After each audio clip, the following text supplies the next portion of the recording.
As a former teacher, I just gotta say, every magical school aside from Hogwarts sucks. And yes, I do mean that. And it's not because I'm a J.K. Rowling stan or anything like that, but because most authors have no idea how to teach lessons or engage their students. Instead, they try to one-up each other and how exotic, dangerous, and generally over the top they can make their fantasy schools. But at what cost? It's at the cost of actually confusing your characters and the audience about the world, its magic, and even stunting any development of good relationships between the characters. Longbottom's been neglecting his earmuffs. Let's see what you make of them. No!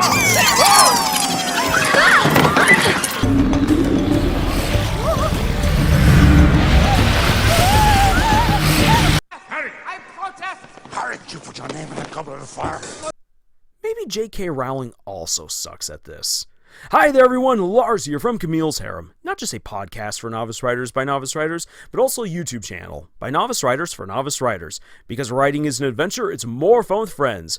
And funny enough, Red from Overly Sarcastic Productions already released an excellent video explaining the ins and outs of the magical school, both as a trope and as a construct for your story. However, what she did not talk about is how both the trope and the construct have been abused and horribly underutilized.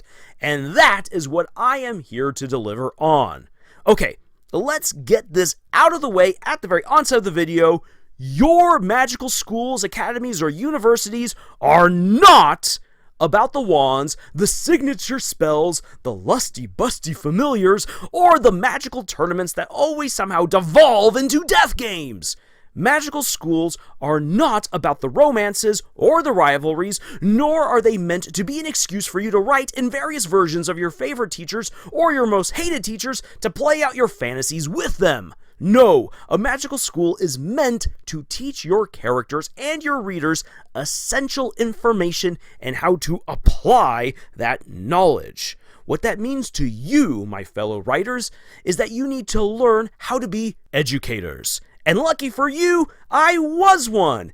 It's not about writing schools as you wish it would be, but writing schools as they need to be to properly educate both characters and readers. So, here we go. Buckle up for a crash course on how to be a writer of magical education. I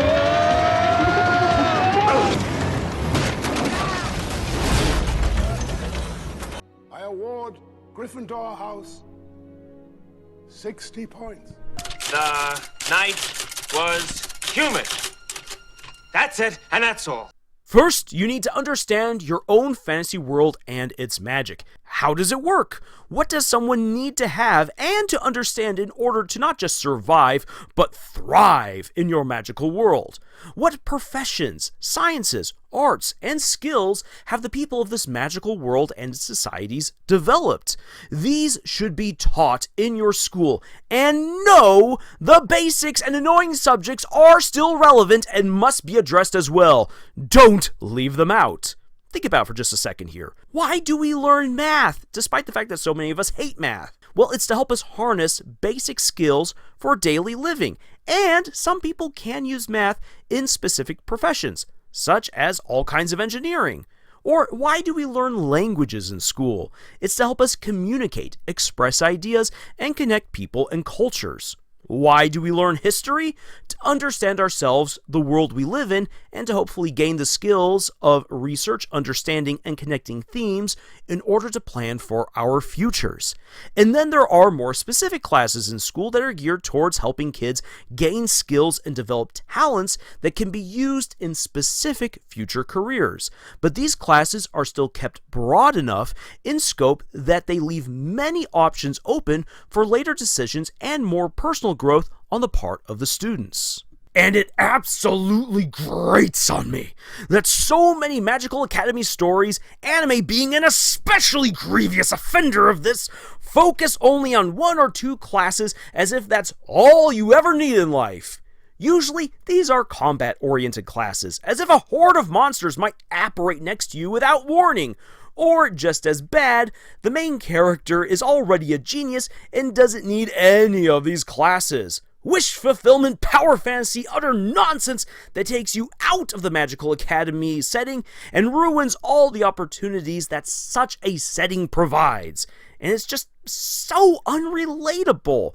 And before anyone starts whining and complaining to me about gifted and genius students in the classroom being a thing that need their own environment, to that I say this: those kids need to learn how to interact with fellow humans and learn the basics just the same as any average kid. And as a teacher, I speak from experience. I saw many smart and gifted kids fall from grace because they never mastered the basics.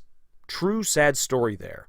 So if taking away your easy outs and telling you to write a full educational system is suddenly looking very daunting to you, don't worry. I'm going to simplify things, and you don't even have to deal with annoying students or parents unless those are characters you decide to write into your story. Second, once you have plotted out your world and its magic, start from the beginning. You need foundational classes that will teach your characters and audience about your world's magic. Start by focusing on the theory of your world's magic. This is the lecture part of your class. Make it concise and understandable for children. Next, give your characters a chance in class to practice.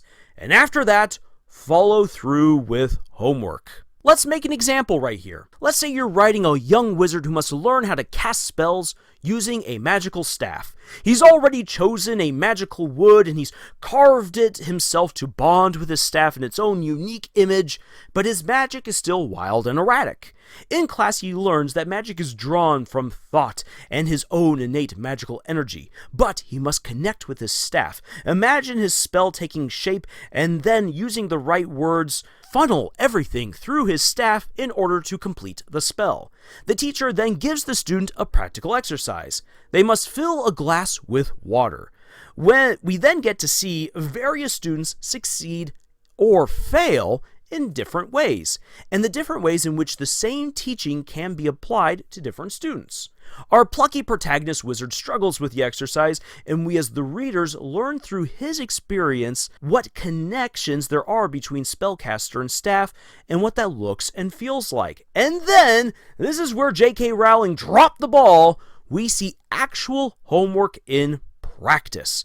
The teacher assigns the young wizard to come up with the proper wording to accomplish simple commands and spells, and that those commands will then be practiced in the next class. These 3 steps help the character and the audience to go through the very real learning process, getting both the theory and the action of education. This helps you sidestep unnatural info dumps when you're writing from the perspective of a character who is an outsider. You won't always have a Harry Potter character who knows nothing just like the readers, especially if you place your story in a world where everyone is already living alongside things like dragons. Now, after you've mapped out your world and its magic and have followed through with simple teaching, this is where you can start having fun. You've set up your classes, you can now start populating with characters, and it is vital to go in that order because you don't want to tailor classes to the characters, but rather you need to have your cast react to the classes. And yes, to all my fellow teachers out there, I am going to come back around to what just rang in your ears like a cardinal sin. Everything I've told you so far is essential to show how all your characters learn, and how they act in class, and how they will get along, and so on and so forth. This contextualizes and gives meaning to your main character's experiences in school. Far too often we focus on the social aspect of school, which does make sense because that is mostly what we remember from being in school, but schools are there to educate. The kinds of information students can learn and the environment that this takes place in are critical to shaping the situations that will facilitate and develop relationships between your characters. Think about it. Does a kid do well in class with a ton of friends or bullies? And if there are a ton of friends in that class, what kinds of drawbacks are there to being very friendly with everyone? If a class is super hands-on, what kinds of opportunities for making friends does that create, or making enemies? How does a lecture-based class facilitate different social interactions? Small classes, big classes, outdoors, inside, they all have an impact on the children, and will therefore shape your main character's learning of magic, as well as how your audience interacts with that knowledge. Now, staying within that same line of thought, but slightly switching gears here, you can write your main character as someone who gets along with their teachers or doesn't, does well in school or doesn't, is a prodigy or a failure, studious or stupid, social or antisocial, engaged in extracurricular activity or a homebody. It actually doesn't matter. What does matter is exploring how your character reacts to the classes and the people within them. And this is where you can start having real fun with your teachers. And now to you, my fellow educators, I said I'd come back to that cardinal sin that you hear ringing in your ears a few paragraphs back. See, a good teacher does everything he or she can to establish healthy relationships with their students and tailor the curriculum, meaning the class's content, to their students so that the most kids can successfully learn everything they need and to implement that knowledge by the end of the course. However, there is always an adapting curve at the beginning of the school year.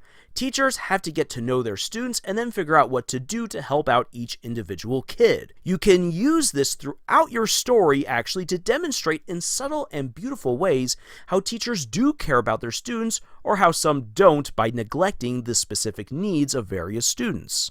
Take, for instance, how Professor Lupin singles out Neville as someone who needs confidence and praise. So he makes sure that Neville is the one to defeat the Bogart in The Prisoner of Azkaban. Mad-Eye Moody, or really Barty Crouch Jr., concentrates on how his students need help with spells, and so he pushes them to succeed. And even they learn how to deal with the unforgivable curses. Barty Crouch Jr., my man, you missed your real calling in life as an educator. And then there's Horace Slughorn, who engages his students, uses practical lessons, and never out loud berates or tears down any one of his charges. Compare this then to Snape's contempt for his students and lack of good lecturing, or Professor Binns' inability to ever engage his students, and he just lectures, or Hagrid, who teaches as if he was teaching his younger self, to say nothing of the abysmal actions of Professors Lockhart or Umbridge. And we get a lot of mentions about how Professor Sprout, McGonagall, and Flitwick are great, but it would be nice to actually see any of that! In your magical academy, take time to explore the positive and negative relationships with the teachers. Plus, show how they teach and how students learn in their classes. Then demonstrate how that process is refined or falls apart during the school year.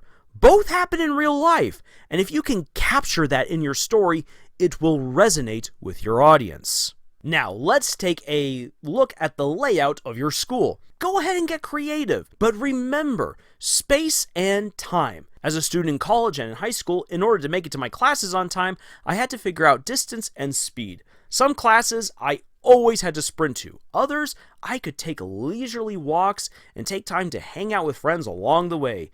It may sound insignificant at first, but understanding the layout of your school will determine tons of things besides travel, such as where do students go to hang out?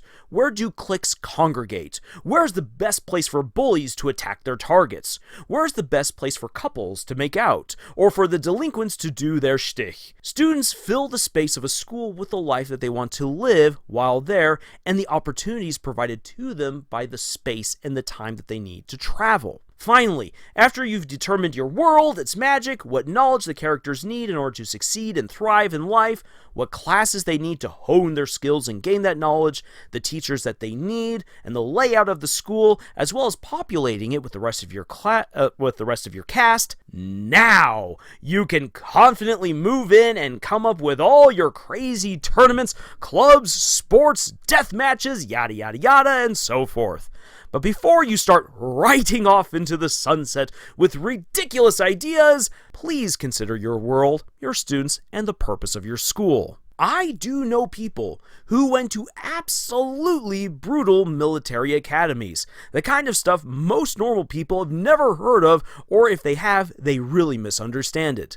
Those schools' so-called death games or military exercises were heavily monitored and precisely conducted to minimize serious injury or death, though those things could still happen if things went awry. And those exercises often take place as the final action or final test to any course to therefore put into action everything that the students have learned, and not just in one course, but throughout their entire time at school. You can have fun coming up with fantasy sports, challenging tests, special competitions between clubs, and specific areas of magical expertise. But killing off your students in dumb games and contests is just being edgy and trying to artificially up the stakes. And if you are writing such a school, the selection process for that place must be ridiculously selective, because no stable society or education system can condone or survive such ridiculous theatrics. I know that by saying that it sounds absolutely lame and boring, but really, it's far more interesting and engaging to write within those limitations, and it makes the hardships and potential deaths of students far more earned and meaningful. Let's do one final example, and for this I'm going to take a dino-sized dump on Fourth Wing. If you have a society that tries to have a symbiotic relationship with dangerous independent dragons, you want to control the number of dragon riders or dragon partners and ensure that they won't abuse that relationship and power. You would have these kids then go through extensive training to understand dragons and their personalities. This would be coupled with ethics classes, leadership classes, communication classes, combat classes, medical classes, and physical education, not to mention the core classes of language, math, writing, history, etc. Only the students who excel would be given an opportunity to meet with dragons in highly controlled situations. If these dragons are extremely dangerous as well as intelligent, it is crucial that humans and dragons work out a neutral zone in which the dragons can meet the applicants and assess them.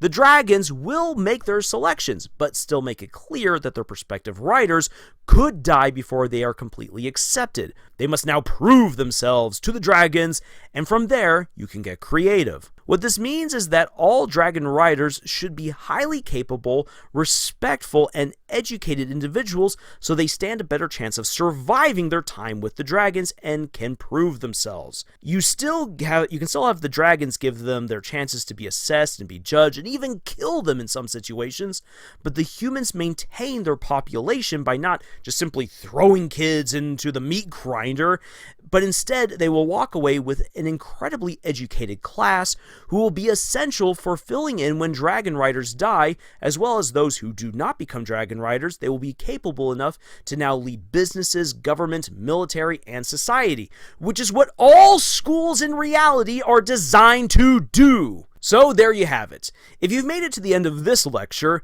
you now understand that to write a magical school or academy, you need to understand your world and its magic. You need to fill out that world with jobs and specialties regarding your magic. You will then have to come up with specific classes and curriculum to teach your students, write your characters, have your school's layout, and then come up with your tournaments, sports, and extracurricular activities. Congratulations, you've made it! But you are thus far only a third of the way through our crash course. Now, I want you to write in the comments your ideas for magical schools. Give me some notes on your world's magic, its jobs, what students need to know, etc. I'll give you some feedback in the comments, and then you will have homework. You will write out your magical academy, you will have a map, you'll have a list of the classes, write up a small goal of what each class is supposed to teach, and write at least one lecture that teaches your main character and audience an aspect of your magical world. And again, make it simple enough that even a child can understand. Yes, it's a lot of work, but trust me, the effort is worth it to sweep people away into the magical school experience that they've always wanted to go on. Now, before you begin your assignment, please consider subscribing to our channel. We are doing really well, and we want to reach our goal of 10,000 subs before the end of the year. Please help us out to get to that point, and if we do, I'll give you a special invitation to a magical academy of my own creation. One that no one yet has even seen. And trust me, this is big. And when you are done with your homework, please consider sharing it with us, and also consider checking out the books that we have published ourselves. Links for them are in the description below. Thank you so much for joining us on this incredible, magically educational adventure that we call writing, and until the next video, y'all, tschüss.